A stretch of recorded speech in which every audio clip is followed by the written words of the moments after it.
5 Princesses. In the golden kingdom of Aurelia, where cherry blossoms bloomed in every courtyard and the wind always carried the scent of jasmine, lived a royal family blessed with 5 daughters, 5 princesses who were each as unique as the stars that shone above their castle. Though born into the same home of sunlight and silk curtains, each girl carried her own little universe inside her heart. And together, they made a family so lively, so warm, and so unforgettable that musicians wrote songs about them long before they even grew up. The eldest princess, Alara, was known throughout the kingdom as the thoughtful one. She could sit for hours by the palace fountain with a book resting in her lap and completely forget the world around her. She loved quiet places, early mornings, long scrolls of history, and the sound of pages turning. People whispered that she was the future queen, not because she was the eldest, but because her calm presence made everyone around her feel safe. When she thought, she tapped her fingers softly. When she walked, she did so gracefully, as if her footsteps were made of silk. Her room was decorated with maps, quills, and stacks of parchment so high that even the palace maids joked they could get lost inside her thoughts. Anna, the second princess, was the complete opposite. She laughed loudly, talked quickly, ran everywhere instead of walking, and climbed any tree she found tall enough to challenge her. The palace guards still told stories about the day she climbed the outer tower wall just to watch a rainbow more clearly. Where Alara found comfort in quiet, Anna found joy in chaos.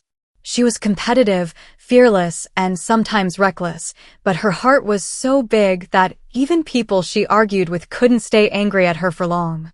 If someone was sad, Anna didn't give them speeches. She dragged them out for an adventure until they smiled again. The third sister, Leora, floated somewhere between reality and imagination. She hummed melodies while walking, sketched faces of people she found interesting, and collected colorful things, pebbles, ribbons, dried flowers, feathers, because beauty followed her everywhere. She was soft-spoken but passionate, dreamy but observant. Sometimes she stood by her window and watched the horizon as if she were waiting for a painting to appear across the sky. When she laughed, it was like silver bells. When she cried fast, but forgave even faster. Then came Anael, the fourth princess.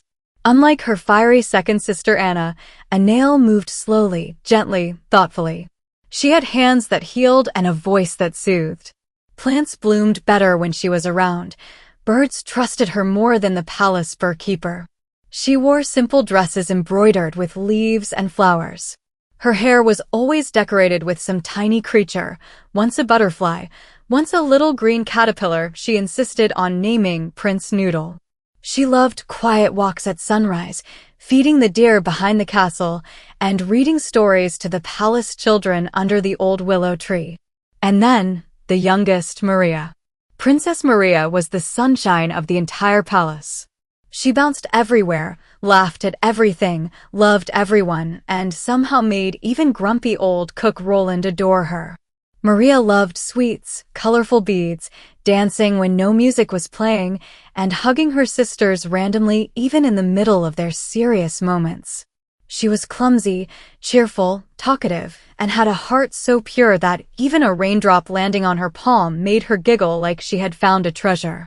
She easily cried, easily forgave, easily got excited, and her sisters believed she was the thread that kept them tied together. The 5 princesses were different in every possible way, and that was exactly what made them perfect. Their days were full of tiny adventures. On warm mornings, Alara taught her sisters about the old kings, but Anna always ended up juggling the history books instead of reading them.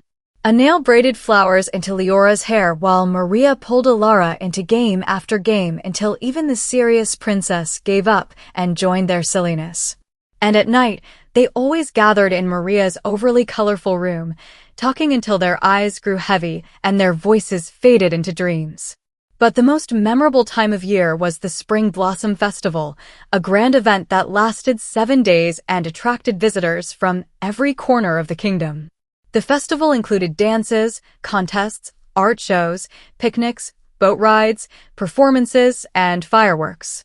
All five princesses loved it for different reasons.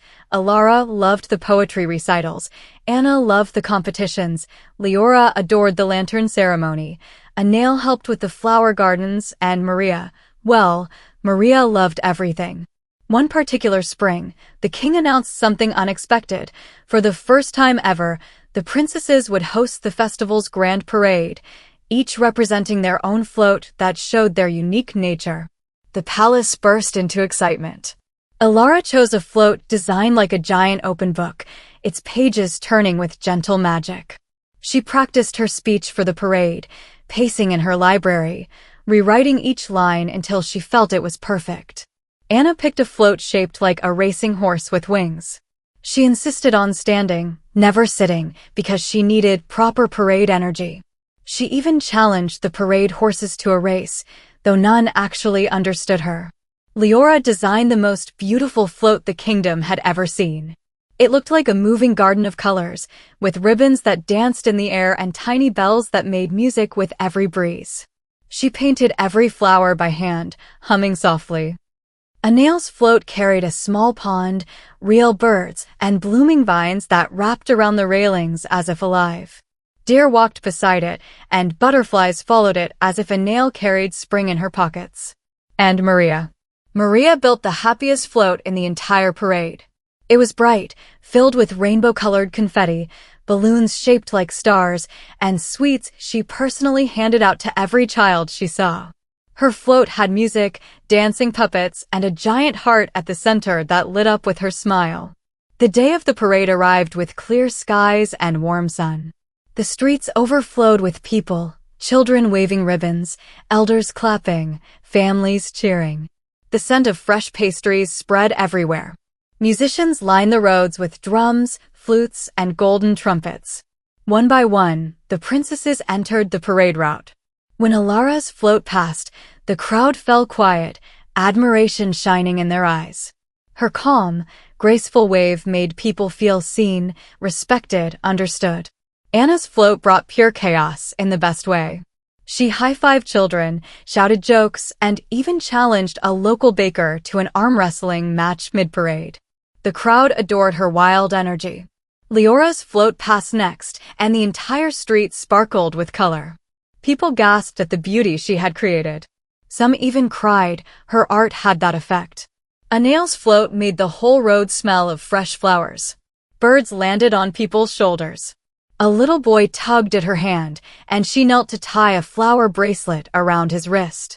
His mother cried with happiness. And then came Maria. Her float felt like sunshine had taken shape. Music burst from it, children danced around it, confetti floated like glittering snowflakes, and Maria waved so enthusiastically she almost fell off the float twice.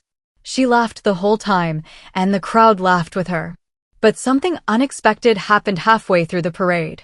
A small child lost her balloon and burst into tears. Maria didn't just wave kindly, she stopped the entire float, jumped down barefoot, and handed the girl her own balloon.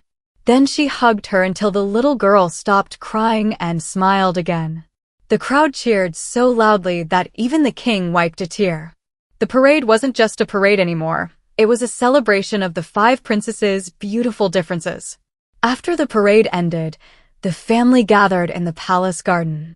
The sun was setting, painting the sky pink and gold. The princesses lounged on soft cushions around a low table filled with fruit, pastries, tea, and cakes. They were tired, proud, and glowing with happiness. Anna leaned back dramatically.